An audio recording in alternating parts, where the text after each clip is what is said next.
How do you feel about interest rates? We've seen them go up and down. Obviously, they're high, low. I mean, what are your thoughts of buyers or even agents that are working with buyers that tell them, oh, we're going to hold off until the interest rates go down?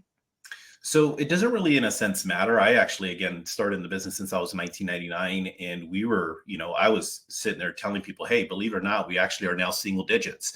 And I was selling homes at 9.5, 9.8% interest rate. So imagine trying to sell in that window. So always use whatever is going on and taking place. And we obviously want to spin it in a positive direction. How do we spin today's situation into a positive direction? Well, we do know the interest rates are high, but they're not like ridiculously high. They're in the sixes.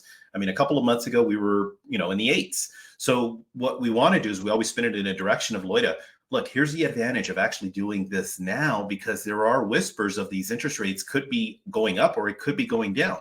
The benefit of starting now versus waiting later is you already lock in your rates. And guess what ends up happening if the interest rates do go down by a point or two? You now have identified your home, you have less competition. And then when the interest rates do come back down, guess what you get to do at that point? You just simply refi. We saved you a couple of bucks, but you have your house with no competition or less competition. Okay, so it's just, yeah. So it's just how you are presenting it so that they can see it differently instead of just, oh my gosh, it's 6%. Yeah. Or if it does drop down, let's say, for example, it's 4%.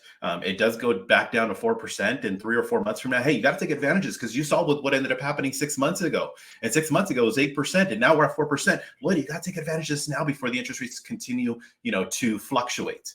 Or if it goes the opposite, if it goes up to 8%, hey, now we go in the direction of, Loida, let's take advantage because there's less competition. So interest rates up, less competition, interest rates down, take advantage of the fact that the interest rates are where they're at.